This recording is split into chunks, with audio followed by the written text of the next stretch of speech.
같이 읽겠습니다. 골로새서 2장 6절에서 7절 같이 읽겠습니다. 시작. 그러므로 너희가 그리스도 예수를 주로 받았으니 그 안에서 행하되 그 안에 뿌리를 박으며 세움을 받아 교훈을 받은 대로 믿음에 굳게 서서 감사함을 넘치게 하라. 아멘. 또 한 구절 보겠습니다. 마가복음 4장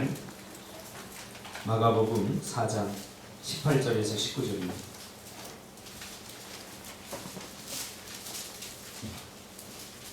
마가복음 4장 18절에서 19절 18절 19절 같이 읽겠습니다. 시작. 또 어떤 이는 가시떨기에 뿌려진 자니 이들은 말씀을 듣기는 하되 세상의 염려와 죄의 유혹과 피타 욕심이 들어와 말씀을 막아 결실치 못하게 되는 자요. 아멘. 할렐루야. 아멘. 오늘 계속해서 영적 성장에 관한 말씀을 나누고 있습니다. 오늘은 이 두 구절을 중심해서 가시덤불을 헤집고 나와라 라는 부제를 가지고, 큰 주제는 내 안에 믿음을 자라게 하라, 부제는 가시덤불을 헤집고 나와라 라는 제목으로 하나님 말씀 증거하겠습니다. 여러분 들어오실 때 이거 다 받으셨나요? 겨자씨? 네. 안 받으신 분이 있다가 전보람 선생님한테, 집사님한테 받아가시기 바랍니다. 여기 이제 겨자씨예요. 겨자씨 과에 속하는 그 겨자씨인데 아주 작고 이거보다 더 작아요. 실제로 성경에서 말하는 그 씨는 더 작습니다. 여기 보면 마태복음 17장 20절에 이걸 딱 끼워놓고서 이렇게 책갈피로 하면 좋을 것 같습니다. 오늘은 그 영적 성장을 방해하는 씨 뿌리는 비유의 세 번째 반, 가시떨기에 대해서 한번 살펴보려고 합니다. 성장하지 못하는 아픔, 자라지 못하는 아픔, 열매 없는 아픔, 이게 참 크죠. 세상 교육의 핵심이 뭐냐면 그 아이가 커서 성장해서 자기의 책임과 역할을 다하고 스스로 독립해서 살아갈 수 있도록 만드는 것이 세상 교육의 핵심입니다. 우리 기독교 교육의 핵심도 다르지 않습니다. 스스로 자발적으로 스스로 독립해서 믿음으로 살아가게 하는 것, 그 수준에까지 자라가게 하는 것, 이것이 기독교 교육의 핵심입니다. 굳이 기도하라 하지 않더라도 스스로 자발적으로 기도하는 사람, 봉사해야 된다 말하지 않더라도 스스로 자발적으로 무엇을 어떤 것에 봉사해야 되는지 스스로 알아서 자발적으로 하는 사람, 이것이 기독교 교육의 핵심, 이것이 성숙함이고 이 분량에 이르기까지 우리가 자라가야 하는 것입니다. 그래서 우리 예린이에게 제가 가끔 잔소리할 때 그런 얘기예요. 잔소리 안 듣게끔 해야 된다. 잔소리하는 것을 귀찮아하지 말고 그것이 성장이고 그것이 성숙이다. 이런 이야기를 맞습니다. 우리 오늘 이 성장에 대해서, 성숙에 대해서, 열매에 대해서 자꾸 우리가 이야기를 하는 이유가 바로 여기 있습니다. 기독교 신앙은 스스로 독립할 수 있도록 예수님의 그 믿음을 가지고 스스로 싸우고 스스로 뭔가를 결실을 맺을 수 있는 그러한 수준의 사람으로 자라가는 것이 핵심인 거죠. 자, 근데 오늘 세 번째 비유에서 보면 가시떨기에 이 씨앗이 뿌려졌다고 그렇게 예수님이 말합니다. 가시떨기는 단지 한 그루의 나무만을 말하는 것이 아닙니다. 그 시작이 어디인지 알 수 없는 수많은 덩굴과 얽히고 설켜 있는 가시로 이루어진 덩굴, 이것이 바로 오늘 본문에서 말하는 가시떨기입니다.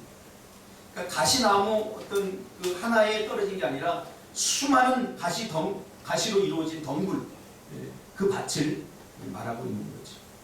위로 아래로 다 얽히고 설켜 있죠. 이 덩굴, 가시덩굴 위에 이제 씨가 떨어집니다. 처음에는 가시덤불의 빈 공간에 자리를 잡고 싹을 틔우고 또 뿌리를 내리고 이제 영양분을 받아서 어느 정도 자라기 시작합니다. 그러나 그 성장도, 그 기쁨도 잠시 가시덤불의 강력한 도전을 가지고 위에서는 가시로 찌르고 밑에서는 그 뿌리의 영양분을 다 빨아먹고 이 나무를 죽이려고 하는 강력한 도전이 있는 거죠. 우리는 항상 기억해야 됩니다. 씨만 자라는 것이 아닙니다. 씨가 바라에서 하나님의 말씀의 씨만 자라는 것이 아니라 가시덤불도 자란다는 사실입니다. 가시덤불도 위에서 찌르고 밑에서 영양분을 빨므로써 그 나무를 죽이려고 하는 강력한 도전을 한다는 거죠. 이 가시덤불의 강력한 방해로 더 이상 자라지 못하고 결실의 단계까지 가지 못하고 죽어버린다. 오늘 예수님 이렇게 표현하고 있죠. 그러면 예수님은 가시떨기라고 표현했는데 이 가시떨기의 실체가 뭐냐? 비유는 실체가 중요하죠. 그렇죠? 이 가시떨기의 실체를 오늘 본문에서 예수님은 세 가지로 이야기하고 있어요. 무엇이 가시떨기냐? 첫째로 세상의 염려가 가시떨기다. 그렇게 말합니다. 하나님의 말씀이 우리의 마음의 밭에 떨어져서 적당한 수분과 또 부드러운 싹을 틔우게 됩니다. 그리고 뿌리를 아래로 내려서 영양분과 물을 흡수하기에 부족하지 않게 모든 조건을 다 갖춥니다. 그리고 얼마 동안은 위로 잘 자랍니다. 또 밑으로 뿌리에서 든든히 영양분을 공급하고 물을 공급합니다. 그러나 복병을 만나죠. 가시덤불이라고 하는 복병을 만납니다. 그래서 결국은 어떻게 됩니까? 결실의 단계에서 열매를 맺지 못하게 하는 그러한 열매를 맺는데 실패를 하게 됩니다. 뭔가 될 듯 될 듯하죠. 잘합니다. 야, 이거 열매를 맺겠구나. 여러분, 열매가 달리는 데는 그 가장 영양분을 많이 공급합니다. 우리가 비행기가 뜰 때 가장 연료를 많이 순간적으로 공급하듯이 이 열매를 맺을 때도 상당히 많은 에너지가 필요합니다. 우리 아이를 가지면 많이 드셔요. 많이 드는 이유가 이 아이의 영양분까지 다 내가 먹기 때문입니다. 이 열매 맺는 것도 마찬가지입니다.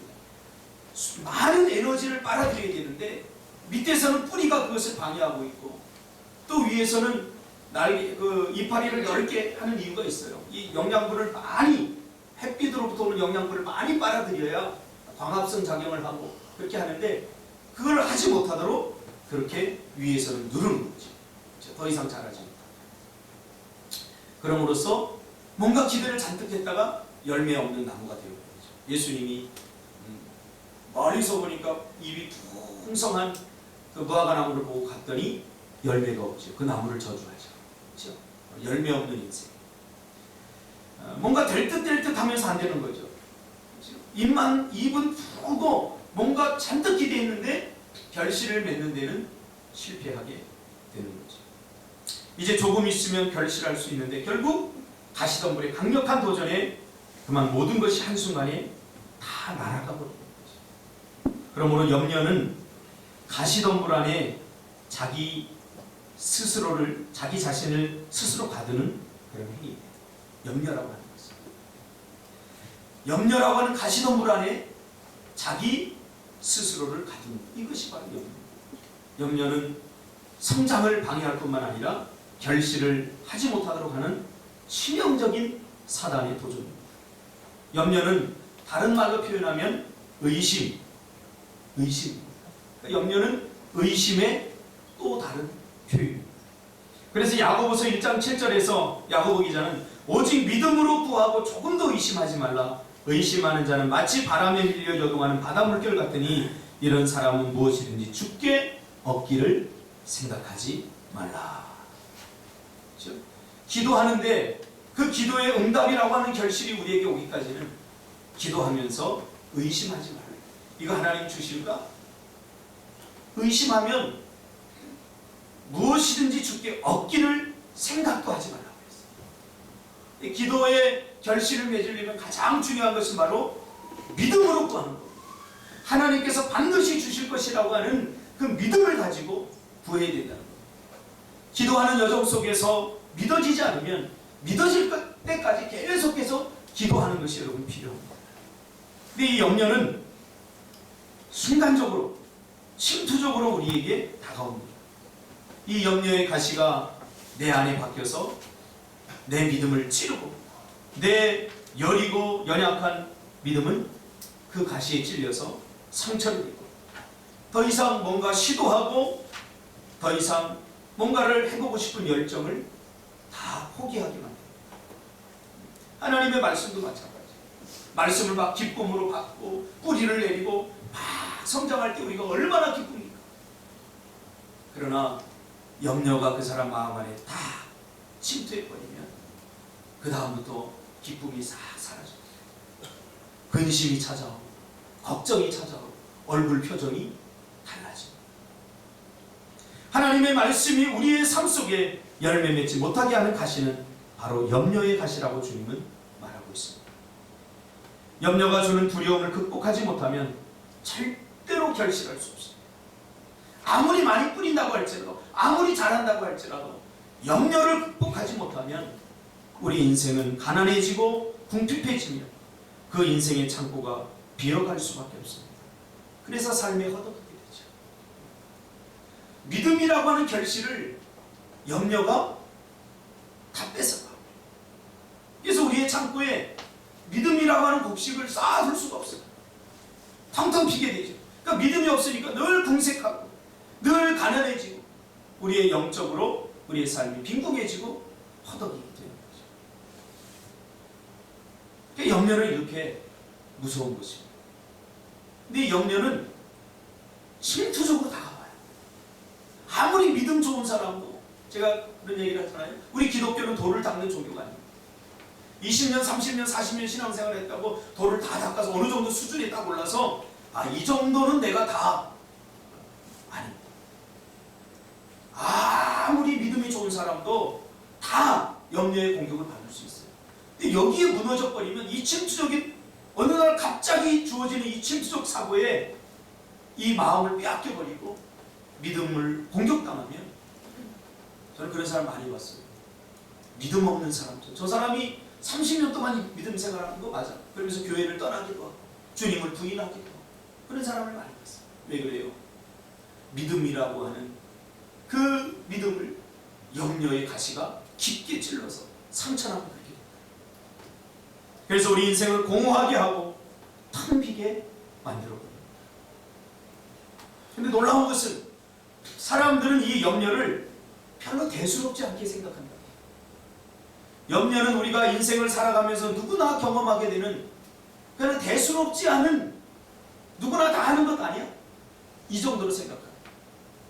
염려는 굉장히 중요한 문제입니다. 우리 믿음 생활하는 우리들에게 있어서 염려는 믿음을 파괴시키는 사단의 가장 강력한 부분입니다. 우리가 이 시간에 기도하고 하나님 앞에 은혜를 받고 믿음으로 충천했다가도 순간적으로 걱정이 오면 그 다음부터 그거 다 사라져요.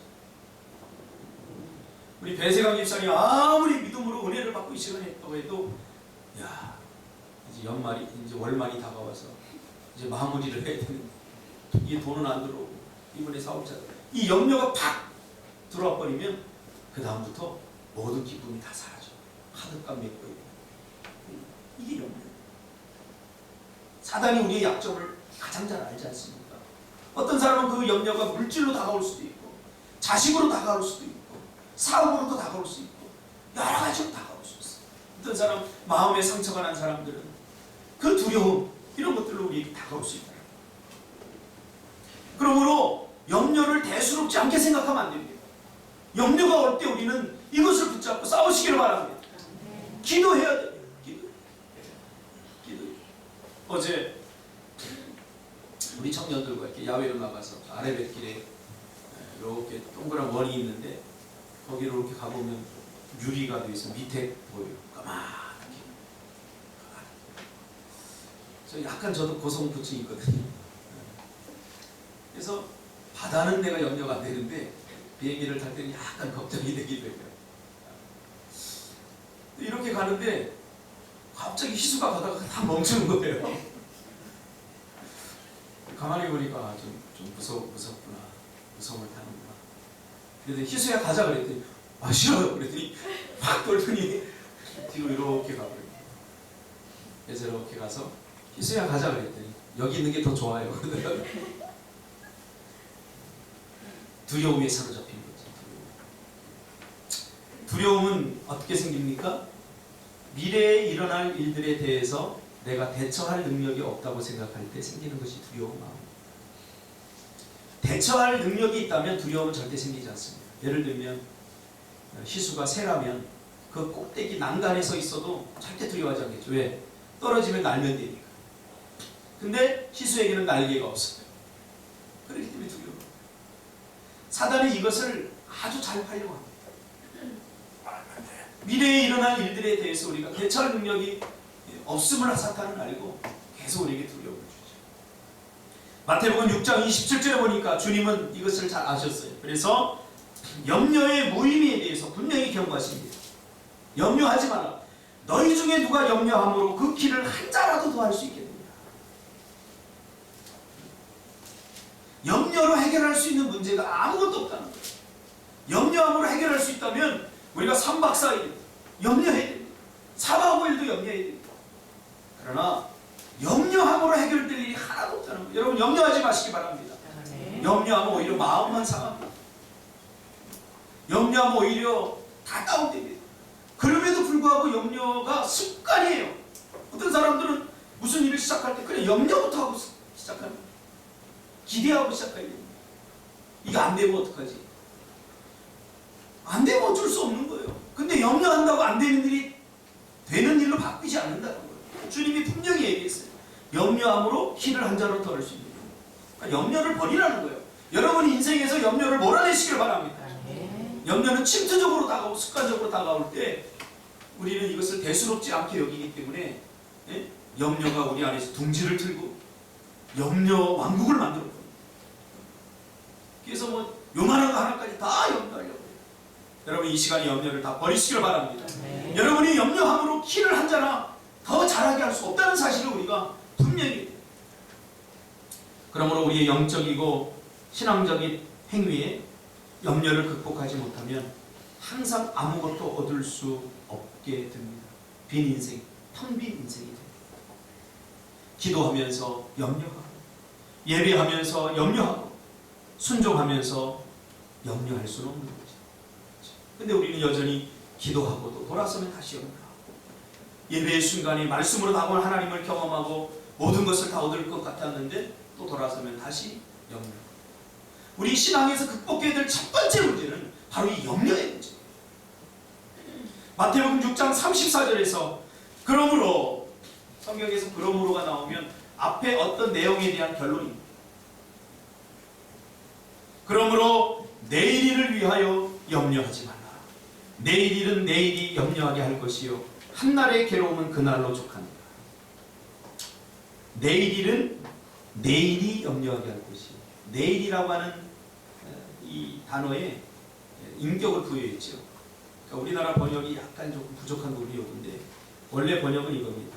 내일은 내일의 주인이 되신 하나님이 염려하게 할 것이요. 내일은 우리 인간의 영역이 아닙니다. 내일 무슨 일이 일어날 줄 알아요? 태양 집사. 왜 몰라? 좀 예측해봐. 아무리 애를 써도 내일을 알 수 없어요. 이게 우리 인간의 한계예요. 아무리 탁월한 사람, 아무리 많이 배운 사람은 예측은 할 수 있지만 여러분 일기예보 보세요. 맞습니까? 몇 퍼센트로 하잖아요. 내일을 장담할 수 있는 사람이 아무도 없어요. 왜 그래요? 우리 인간의 무능력 때문이 아니라 내일은 하나님의 영역입니다. 하나님이에요. 우리는 오늘을 살 수밖에 없어요. 주님은 염려가 어떻게 생긴다고 합니까? 내일에 대한 생각 때문에 생긴다고 합니다. 그러니까 사단은 우리를 불행하게 만드는데 불가능한 꿈을 자꾸 꾸게 해요. 내일은 인간의 영역이 아닌데 내일로 우리를 인도해요. 그래서 내일로 무슨 일이 일어날 줄 알아? 아직 일어나지도 않은 일에 대해서 자꾸 묵상하게 만들고 생각하게 만들어서 두렵게 만든다. 내일 무슨 일이 일어날지 아는 사람 한 사람도 없습니다. 내일은 하나님의 영역이기 때문에 그래요. 저도 목회를 하면서 참 많은 어려움들을 이렇게 겪으면서 특히 그 물질에 대한 어려움을 참 많이 겪었어요. 그래서 내일 이 은행에 돈도 갚고 내일 이게 뭔가를 이렇게 해야 되는데 마감 시간은 자꾸 다가오는데 내일이 두려운 거예요. 이거 어떡하지? 막 내일이 안 왔으면 좋겠어요. 내일 관리인의 얼굴을 봐야 되는데 또 이걸 뭐라고 변명하지? 참 힘들어요. 근데 지나고 보니까요, 그 내일 아무 일도 일어나지 않았어요. 내가 염려하고 걱정했던 일이 하나도 일어나지 않았어요. 왜 그런 줄 아세요? 주님께 맡기니까. 하나님께서 결정적인 순간에 그들의 마음을 움직이시고 환경을 변화시켜 주시고 또 기회를 더 주심으로 내일 내가 생각했던 그 최악의 경우, 내가 생각했던 아직 일어나지 않은 그 일들이 하나님의 은혜로 살짝 넘어가요. 할렐루야. 그러면 여러분, 내일을 하나님께 맡기고 사시길 바랍니다. 내일은 우리의 영역이 아닙니다. 두려움이 생기는 메커니즘이 바로 그거 아닙니까? 내일 일어날 일들에 대해서 내가 대처할 능력이 없어요. 그러므로 염려를 해결하는 유일한 해결책은 내일의 주인 되신 하나님께 믿고 맡기는 겁니다. 믿고 맡기시길 바랍니다. 할렐루야. 왠지 성경책을 이렇게 들어.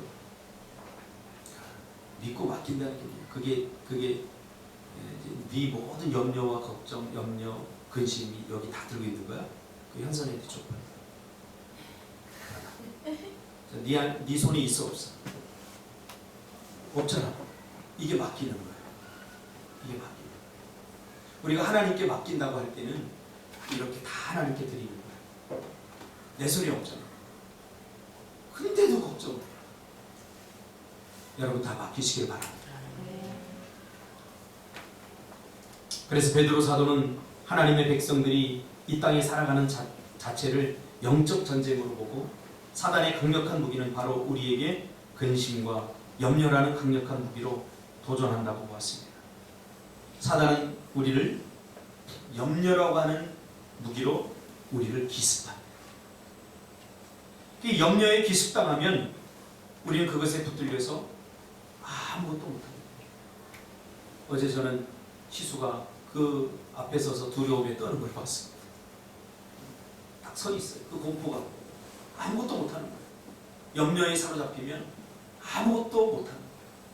이 염려의 공포죠. 그래서 그는 이것을 이기는 길은 바로 염려를 다 죽게 맡기는 거예요. 어떻게 해요? 다 죽게 맡기라. 너희 염려를 다 죽게 맡기라. 이는 그가 너희를 돌보시리라. 왜 그래요? 이게 돌본다고 하는 말은 해결해 주신다고 하는 거예요. 누가요? 하나님께서. 한번 맡겨보세요. 우리 신앙은 실전 신앙이 돼요. 맡겨야 되는 것 알면서 맡기지 못하면 여전히 염려하게 돼 있어요. 한번 맡겨보라니까요. 하나님께서 어떻게 역사하시나, 여러분이 가지고 있는 그 염려와 걱정을 하나님께 다 맡겨보세요. 그러면 하나님께서 어떤 길로 인도하시고 어떻게 역사하시는지 내가 보게 돼요. 그래서 우리의 신앙에는 부익부 빈익빈이 계속해서 일어나요. 맡겨서 하나님의 기적과 은혜를 체험한 사람은 계속 맡기게 돼 있어요. 그러나 한 번도 맡겨보지 못한 사람은 여전히 두려워서 벌벌 떨면서 맡기지 못하는 거예요. 믿음으로 맡겨보시길 바랍니다. 할렐루야. 맡겨보세요. 우리가 내일에 대해서 할 수 있는 것들이 아무것도 없다는 거예요. 그래서 마태복음 6장 25절 이하는 굉장히 읽기만 해도 치유와 회복이 되는 그런 말씀입니다. 우리 다 같이 한번 읽어볼까요? 마태복음 6장 25절. 저는 마태복음 6장을 되게 좋아합니다.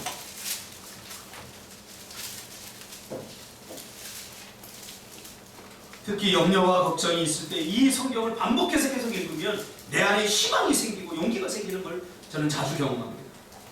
25절부터 32절까지 한번 읽어볼까요? 시작!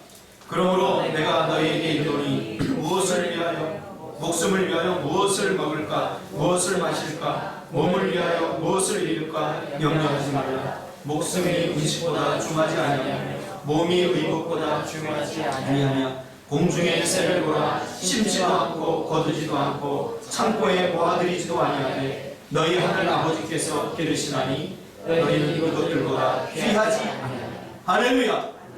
너희는 이것들보다 귀하다는 거예요. 자, 그 다음 시작. 너희 중에 누가 염려함으로 그 키를 한 자라도 할 수 있겠느냐. 또 너희가 어찌 의복을 위하여 염려하냐. 들의 백합화가 어떻게 자라는가 생각하여 보라. 수고도 아니하고 길쌈도 아니하느니라. 그러나 내가 너희에게 말하니 솔로몬의 모든 영광으로도 입은 것이 이 꽃 하나만 갖지 못하였느니라. 오늘 있다가 내일 아궁이에 던져지는 들풀도 하나님이 이렇게 입히시거든 하물며 너희일까 보냐. 믿음이 작은 자들아, 그러므로 염려하여 이르기를 무엇을 먹을까 무엇을 마실까 무엇을 입을까 하지 말라. 이는 다 이방인들이 구하는 것이라. 너희 하늘 아버지께서 이 모든 것이 너희에게 있어야 할 줄을 아시느니라. 할렐루야. 하나님 아셔요 모르셔요? 다 아셔요. 우리에게 무엇이 필요하고 우리에게 무엇이 있어야 될 줄 다 알아요 하나님. 그런데 하나님과 우리의 관점 차이가 있어요. 우리는 지금 당장 물질이 필요한 것 같지만 하나님은 아니라고 말해요. 믿음이 먼저 너에게 필요하다. 우선순위의 문제. 이것 때문에 우리가 혼란스러워요. 그렇죠? 하나님은 우리에게 무엇이 필요하고 무엇이 있어야 되는지를 가장 잘 아죠. 첫 번째 무엇, 두 번째 무엇, 세 번째 무엇이 있어야 되는지 다 알아요. 근데 우리는 이 우선순위를 잘 몰라요. 그래서 돈만 있으면 다 해결할 것 같고 그렇지만 사실은 그 문제가 아니죠. 그러면서 33절에 뭐라고 합니까? 그런즉 너희는 먼저 그의 나라와 그의 의를 구하라. 우선순위의 문제를 지금 다루고 있잖아요. 그리하면 이 모든 것을 너희에게 더하시리라.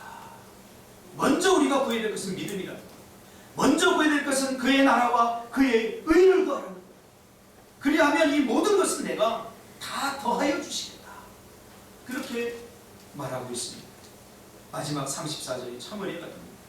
그러므로 내일 일을 위하여 염려하지 말고 내일 일은 내일의 주인 대신 내일이 염려하게 할 것이요 한날의 괴로움은 그날로 족하리라. 그러므로 맡겨야 해결이 됩니다. 할렐루야. 맡겨야 해결이 됩니다. 맡기십시오.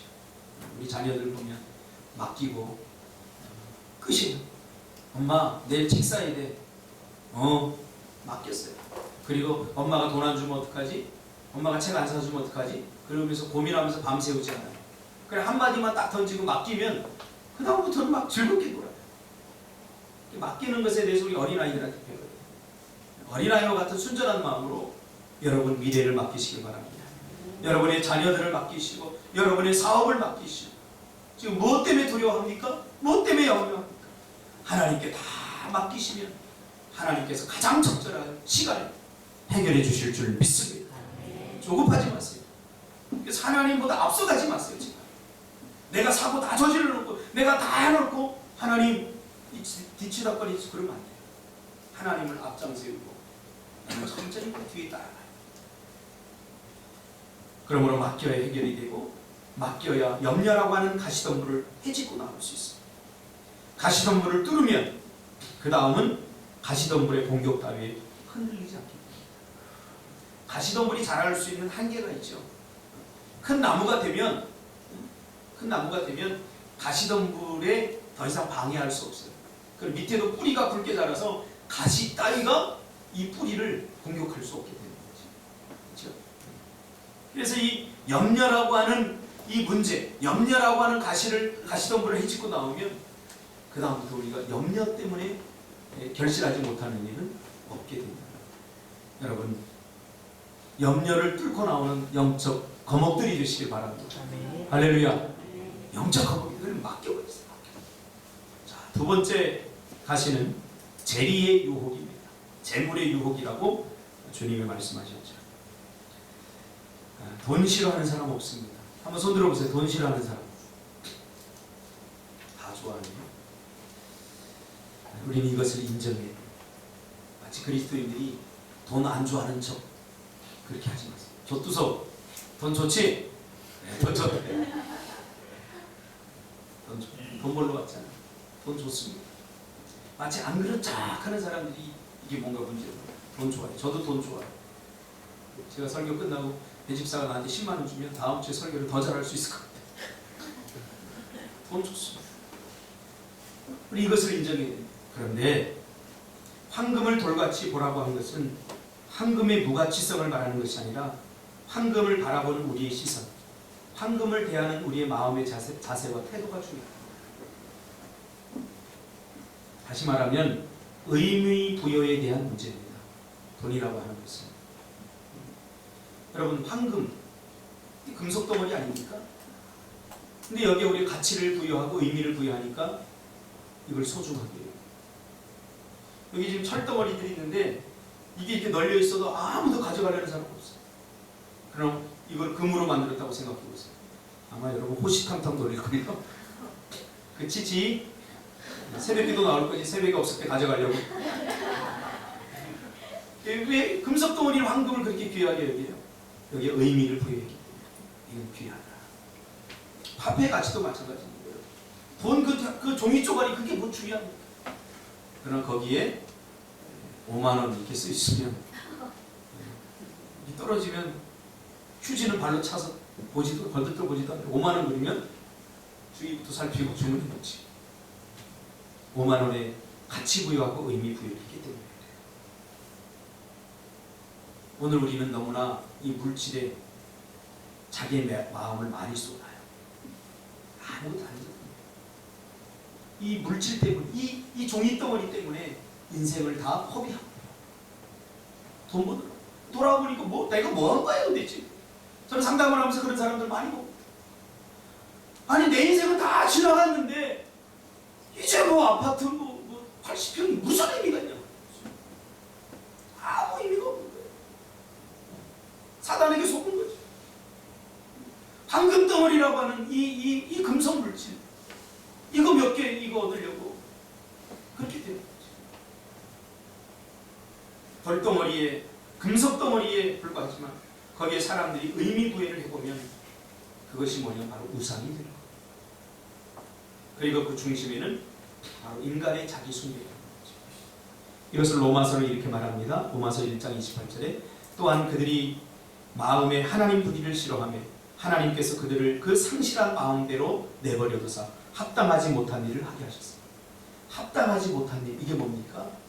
바로 무의미한 것들에 가치 부여를 해서 하나님께서 우리에게 주신 생명과 가장 소중한 시간들을 그것과 맞바꾸는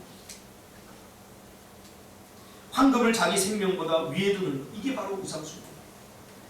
이런 세상에서 사람들은 황금을 얻기 위해서 자기의 모든 것을 희생해버립니다.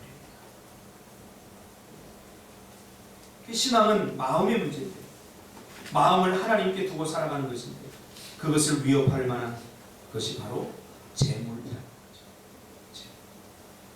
재물. 이것이 우리의 신앙을 방해할 수 있습니다. 이사야 29장 13절에 보면 주께서 이르시되 이 백성이 입으로는 나를 가까이하며 입술로는 나를 공경하나 그들의 마음은 내게서 멀리 떠났나니. 우리가 가장 하나님과 견줄 수 있는 것이 바로 재물이다. 이것은 우리 인간의 본능, 우리 이 시대를 살아가는 우리뿐만 아니라 이미 오래전부터 이것은 있어왔던 일입니다.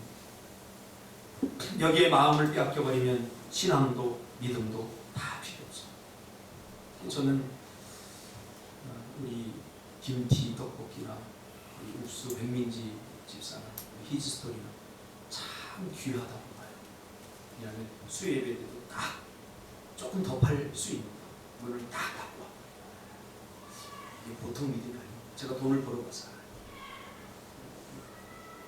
미련이 남게 돼 있습니다.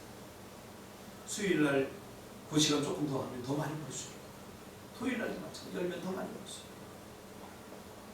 이거 여러분 포기하는 거 쉽지 않아요. 절대 쉽지 않습니다. 돈 버는 것은 마약과도 같지 않습니까? 절대로 잘 포기가 안 돼요. 돈을 쓰고 싶어서 버는데 쓸 수도 없게 됩니다. 그리고 생각하는 것처럼 돈이 잘 벌어지지 않습니다. 저도 어릴 적에 좀 돈을 좀 모아봤어요.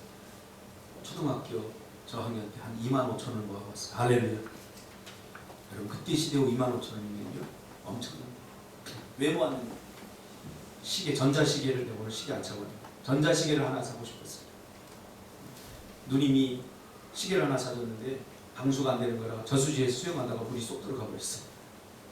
그래서 그때 소년중앙 뭐 그런 책이 있었는데 거기에 뒤에 보면 뭐가 나오는데 거기에 오락하는 시계 그게 나오는데 막 그게 내 마음을 확 꽂혀버리니까 이게 눈에 보이는 게 하나도 없어요. 그래서 10원, 20원, 한 3년 동안 25,000원 모아갖고 그 시계가 소포로다 배달되는 날 손꼽아 기다리면서 잠이 안 왔어요. 제가 그 돈을 어떻게 모은 줄 아세요? 빈병을 갖다 팔고 캄캄한데 공동묘지 옆에 사람들이 빈병을 술꾼들이 일꾼들이 일하다가 거기다 자주 걸려요.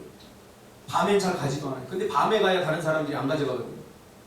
그래서 그 무서운데 친구하고 둘이서 공동묘지를 리어카 끌고 가가지고 싣고서 막 걸음하다 살리라고 도망가서 빈병 한 100개 팔아봤자 돈 1,000원도 안 되지.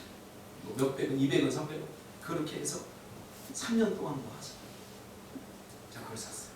3년을 돌아보니까 제가 한 게 아무것도 없어요. 25,000원에 매달려가지고 한 게 아무것도 없어요. 그 시계 일주일 만에 고장났습니다. 할렐루야. 너무 가슴 아파서 그냥 죽은 시계 차고 다녔어요. 제가. 미끼. 사단이 우리에게 던지는 미끼, 재물. 있는 것에 족한주하시기 바랍니다. 지금도 우리 잘 살지 않습니까? 감사하세요.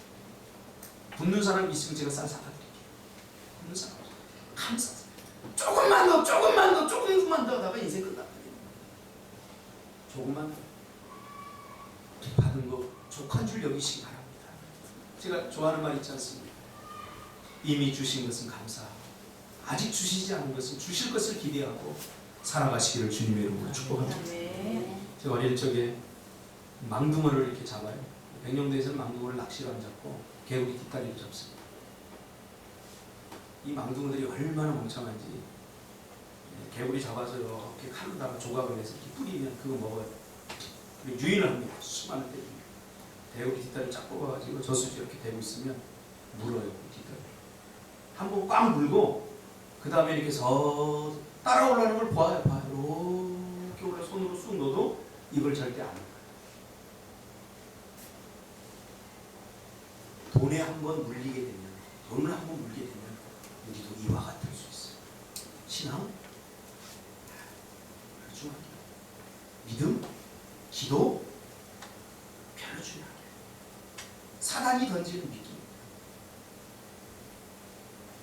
그래서 주님 마태복음 6장 21절에 내 보물이 있는 곳에 내 마음도 있다라고 말합니다. 재물의 주인이 하나님이십니다. 돈이 우상이 되어서는 안 됩니다. 주님은 재리의 유혹에 빠지지 말라고 경고합니다. 없기 때문에 없어서 생기는 것이 염려라면 있어서 생기는 것이 바로 유혹입니다. 염려는 없기 때문에 생깁니다. 그렇다고 한다면 유혹은 바로 있어서 생깁니다. 누가복음 16장 13절에 집 하인이 두 주인을 섬길 수 없나니 혹 이를 미워하고 저를 사랑하거나 혹 이를 중히 여기고 저를 경히 여길 것입니다. 너희는 하나님과 재물을 겸하여 섬길 수 없나요? 제가 돈 버는 거 돈 벌지 말라고 하는 거 아니에요. 물질 중요하지 않다고 하는 거 너무 중요합니다. 너무 중요하기 때문에 그런데 이것을 내 마음대로 벌 수 없기 때문에 하나님께 맡기게 됩니다. 이 부분도 그래야 그것에 집착하지 않고 그것 때문에 내 인생 허비하지 않게 됩니다. 옛날 말에 그런 말이 있잖아요. 돈을 따라다니면 절대 벌 수 없다. 돈이 나를 따라와야 된다. 그건 저는 굉장히 성경적이라고 봐요. 마지막 세 번째 가시는 기타 욕심이라고 되어 있습니다. 기타 욕심이라고 되어 있는데 중요한 핵심은 욕심이라는 거예요. 욕심. 기타 욕심. 욕심에서 비롯된 기타 행위들이 바로 여기에 해당됩니다. 그러니까 욕심을 먼저 세우면 이해가 되죠. 기타 욕심 이렇게 하면 잘 이해가 안 되는데 욕심으로 인해서 비롯된 어떤 행동들 그것이 기타 욕심입니다. 이 욕심이 하나님보다 그것을 더 사랑하게 되고 하나님보다 더 우선순위를 두어버립니다. 하나님보다 더 중요하게 여깁니다. 그래서 이 욕심을 참 잘 제어할 줄 알아요. 욕심. 우리 인간의 욕망 안에서 나오는 뭔가 이 피리 하나에 딱 꽂혀버리면 그 다음부터 다른 것들이 눈에 딱 하나도 안 들어요. 이 욕심이 굉장히 무섭죠. 신이란 인간의 자기 극대화입니다. 이 땅의 신은 유일하게 여호와 하나님 한 분밖에 없습니다. 우상이 실제 존재합니까? 존재하지 않습니다. 그 우상은 어떻게 존재하는 겁니까? 인간의 욕심이 만들어내는 자기 인간의 극대화, 이것이 우상입니다. 그러니까 내가 욕심을 제어하지 못하면 나도 우상거리가 될 수 있어요. 욕심이 한번 욕망이 내 안에서 탁 튀어오르면 하나님도 터치 못합니다. 하나님도 어떻게 할 수 없는 사람이 돼요. 그러니까 내 욕심을 잘 제어할 줄 알아야 돼요. 이방 신은 실제로 존재하는 것이 아니라 인간이 만들어낸 것입니다. 그것이 바로 인간 숭배인 것입니다. 인간의 그 욕망의 터치를 받으면 그냥 바로 우상이 되어버리는 거죠. 이 가시덤불 뒤에서 가장 중요한 것 중에 하나는 어느 정도까지 자라도록 내버려 둔다는 거죠. 그러나 결정적인 순간에 위에서 누르고 안에서 빼앗아갑니다. 그래서 사람은 욕심 관리, 욕망 관리를 잘해야 됩니다. 자기의 수준을 알고 자기 분수를 잘 알아야 됩니다. 자기 믿음의 수준, 자기 인생의 수준, 자기 사명 찾기가 굉장히 중요합니다. 나는 이것밖에 안 되는데 이만한 것들을 꿈꾸는 그거 좋은 것 아닙니다. 자기 믿음의 수준을 정확히 알고 자기 꿈의 수준을 분명히 알고 거기에 의미 있는 거죠.